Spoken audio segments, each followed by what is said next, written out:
Hey guys, so I just got to see an advanced screening of Disney's live-action remake of Cinderella, and I have to say I really like this movie. So because this is based on the classic 1950 movie, I do have to say I'm going to be having some spoilers in it because I will be talking about both movies, but they're almost synonymous with a couple of the changes. So this is a slightly spoiler review, so if you don't want spoilers, click the back button.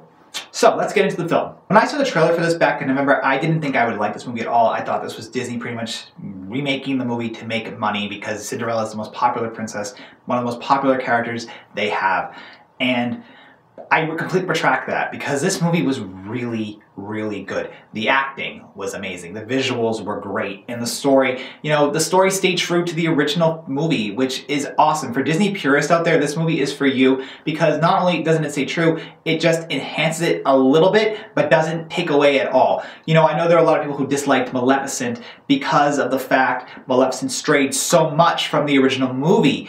And this does not do that. All it does is enhance it. So by having these enhancements, it makes it just a bit better. If you've seen Cinderella 3 and you're a fan of Cinderella 3, it brings a little bit more of Cinderella's spunkiness back to her. It also brings more of the malice from Lady Tremaine into her as well, and the development of the prince. So they're really good. Like, it's really, really good. I can already say see it. Now, this movie stars Helena Bonham Carter as the fairy godmother, Lily James Cinderella, Cate Blanchett as Lady Tremaine, and Richard Madden as Prince Charming. And they all play their parts perfectly. Lily James is a perfect Cinderella. Now, one funny thing about this is Cinderella is known to be blonde and blue-eyed.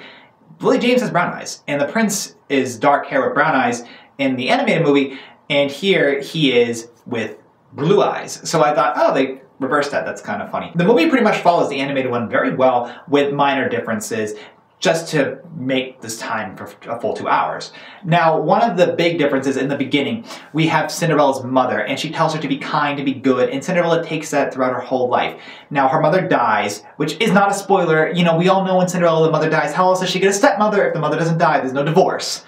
So Cinderella, keeps this with her whole life. And now what's interesting again is the father doesn't die when Cinderella's really young. He dies when she's about 19 years old, and she only has to live with Lady Tremaine for a couple months, if that. And we kind of get to see Cinderella and her father's relationship, which is really interesting. And we also get to see the beginning of Cinderella's relationship with Lady Tremaine and also the end of it as well. And we get to see why Tremaine hates Cinderella, and she really doesn't like her because of Cinderella's relationship with her father and how Cinderella just always is the apple of her father's eye. And then when the father dies, Cinderella is really upset, of course, but Lady Tremaine's happy. So after Cinderella's father dies, Lady Tremaine gains control of the house, and we see why Cinderella's in the attic. We see Cinderella's interactions with the mice, and the mice are CGI, but they're really good. And in the original movie, Cinderella is she is the main character. She's not kind of the main character, but the mice have a very central focus, and this they don't. They're just her friends. And she has like this distinct ability to communicate with nature, which is really cool.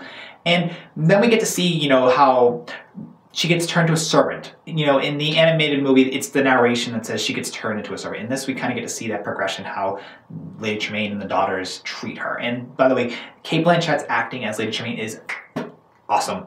Same with Lily James as Cinderella. Like, she really nailed this role. Perfect for live action. Now, it gets to a breaking point for Cinderella, and she runs off on the horse. And there's a couple of those bonus teaser trailers that we get to see where she meets the prince. And the prince tells her that he's a servant in the palace, or he works in the palace, and then they run off. But, it's love at first sight, and, they're both in love. And then the king has this announcement saying the prince needs to get married because in this movie, unfortunately, the king is sick. And in the Disney movie, the king is big and he's kind of jolly, but he's also hot-tempered. And the Grand Duke is kind of like the person who gets, the king's anger taken out on him, unfortunately. But they're comic relief in the Disney movie, but in the live-action Disney movie, they're serious characters. There's humor in this, which is kind of dry. It's very Shakespearean humor, and it's funny for me. It's funny for if you're old enough to get it. If you're a little younger, you won't be getting the humor because it's kind of dry. Either way, my point is the characters, they fit their roles perfectly, but there's also different changes. Like, the king and the duke, as I said, they're no longer comic relief. They're serious. So the prince tells his father he wants everyone to come to the ball because he's pretty much lovesick over Cinderella. And the father agrees. However, he wants his son to marry a princess to preserve the kingdom's future. Now, the Lady Tremaine and Cinderella and everyone all find out about the ball, and you know, we have that scene where Lady Tremaine tells Cinderella she cannot go to the ball. Now, in the Disney animated movie, it's the sisters that rip her dress and they shred it apart. In this, it's Lady Tremaine that just rips the collar or the shoulder blade in part of the bonnet, blouse, the centerpiece of the dress. They rip a little bit of that. And it's not as graphic as it would be, it's just enough to really demoralize Cinderella even more. And then she runs off while they go to the ball, and then we get the iconic Helena Bonham Carter being the fairy godmother, bibbidi-bobbidi-boo scene, but without actually singing bibbidi-bobbidi-boo, but she does say bibbidi-bobbidi-boo, which is, you know, it's a great homage. But Helena Bonham Carter plays the fairy godmother really well. She's funny, she's upbeat, she's great, and the visuals, like during all these scenes, especially the scene of Cinderella gaining her dress, was great. The only problem I actually have with it in the synopsis of the film is that the fairy godmother would have a larger role. Her role in this film is almost exactly as it is in the animated movie, being that she's there for the bibbidi-bobbidi-boo scene, and then she goes away. She does, however, narrate the movie overall. The movie does have constant narration, which I thought was fine. So we go to the ball where Cinderella and the prince dance, but we also have extra scenes where they're talking. In the animated movie, that's pretty much done by So This Is Love, where they dance throughout the gardens. In this, they actually go in the gardens and talk, and then midnight comes, and then it's time to run. You know, Cinderella runs away, but she gets to keep a slipper. The visual effects in the scene where the people who were transformed from animals are going back into animals was really good too, and it just looks really great. Like, Disney spared no expense to this movie, and I really hope it does well for them with their budget. I just think it will be fantastic. In the trailer, there's this scene where Cinderella's stepmother has the slipper, and we all kind of wondered, like, that must be the big twist, and it is, because just like in the original animated movie, Cinderella's stepmother figures out Cinderella was the one at the ball. But she finds the slipper that Cinderella hid. She taunts Cinderella after she gets the slipper, saying, like, you can marry the prince, but I will control him, pretty much. And Cinderella's like, I will protect the prince from you, which is great. It's her being strong, her being powerful, her being a great character. There's a scene in Cinderella 3 that's almost very similar to that in a way, where Cinderella says, I'm not going to let you get away with this, when she's talking to the stepmother after she reversed time. I liked that. I thought it was a great scene.